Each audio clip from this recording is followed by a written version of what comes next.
Et oui, le gouvernement redoute un déficit public qui serait finalement de possiblement 5,6% en 2023 selon les infos du Figaro au lieu des 4,9% attendus. Bonjour Philippe. Bonjour David. Philippe Wechter, chef économiste chez Ostrom. C'est mardi qu'on aura la réponse finalement de l'INSEE qui nous dira voilà le chiffre définitif du déficit public pour la France en 2023. Si jamais c'est bien 5,6%, on peut dire que c'est vraiment un très très très gros dérapage. C'est une mauvaise nouvelle, effectivement, parce que il y a deux points. On s'écarte de la trajectoire qui était celle que les finances publiques françaises étaient censées suivre pour arriver à une certaine convergence. Donc ça, c'est très ennuyeux. Et le deuxième point est que sur 2024, les attentes sont à 4,4% de déficit, ce qui paraît extrêmement ambitieux. C'est limite caduque, voire inatteignable. Voilà, d'autant que les projections à 1% du gouvernement paraissent très largement excessives. 1% de croissance. 1% de croissance paraissent largement excessives. Donc il y a une véritable problématique qui est posée sur les finances publiques, oui. Bon, on peut, pardon d'employer le mot, Philippe, on peut parler de dérive de nos comptes publics. Il faut oser le mot.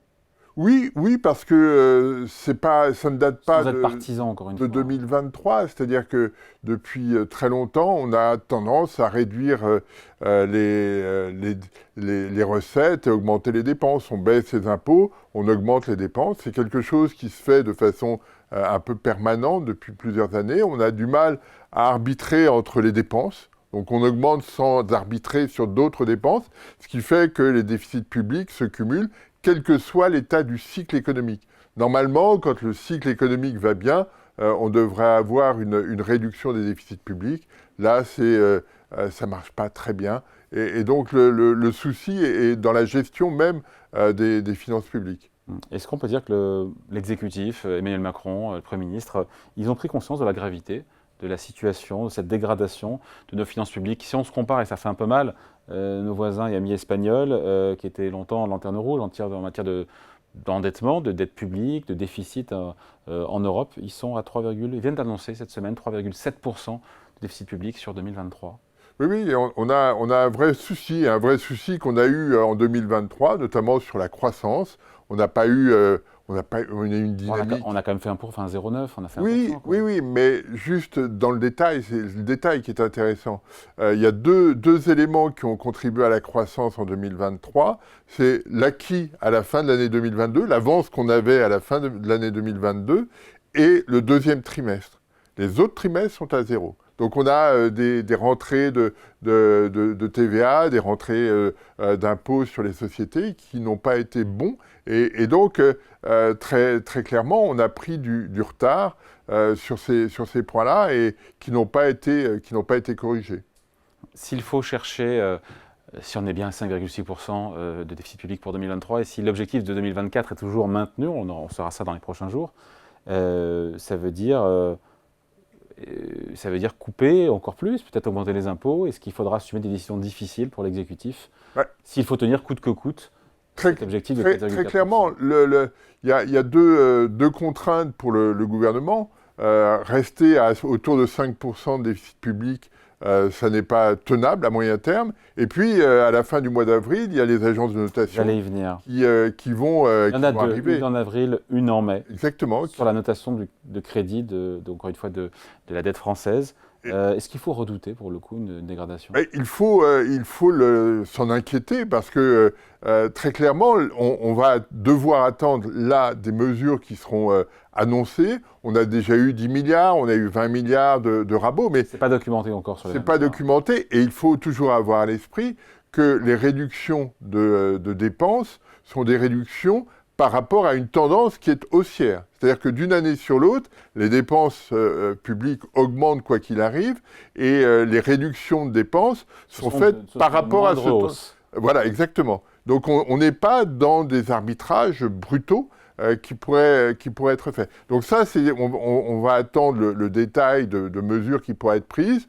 Après, se posera la question d'augmenter les impôts. Il en est toujours question d'augmenter les impôts sur les plus riches, d'augmenter les impôts sur les multinationales. Rappelons simplement que les prélèvements sont au plus haut historique en France. Et alors on peut toujours montrer du doigt tel ou tel secteur de l'activité, tel ou tel acteur de l'activité pour dire eux peuvent payer davantage. Oui, mais il y a probablement la nécessité de voir l'État réduire sa taille dans la gestion des finances publiques. Il ne peut pas s'occuper de tout. On a eu depuis la pandémie le sentiment que l'État pouvait s'occuper de tout. Non, sûrement pas. Et donc, il y a là certainement des choix à faire à l'échelle de l'État et des finances publiques. Le risque, il est élevé qu'on ait une dégradation par une ou deux agences de notation entre avril et le mois de mai. Il n'est pas nul. Il n'est pas nul parce que... et tout l'impact que ça pourrait avoir sur le financement de l'économie française. Comme vous le rappeliez, l'Espagne a bien fait, si je puis dire, en 2023.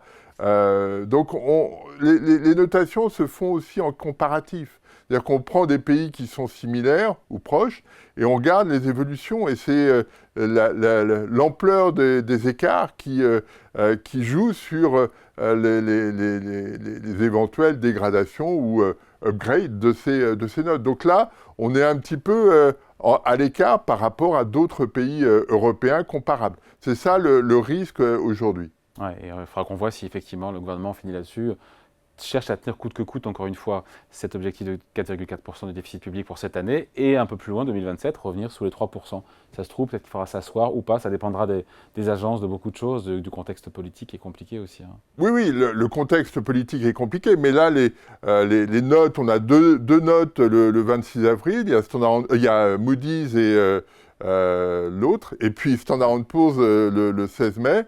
Là, on va avoir une vraie mesure de l'analyse qui peut être faite des finances publiques, avec un point quand même à souligner, c'est que les agences de notation ne sont pas omniscientes, et donc elles donnent des informations, mais toutes les grandes banques commerciales ont aussi des analyses qui sont aussi pertinentes que celles des agences de notation. Donc c'est un signal qu'il va falloir regarder de près, mais ne pas non plus le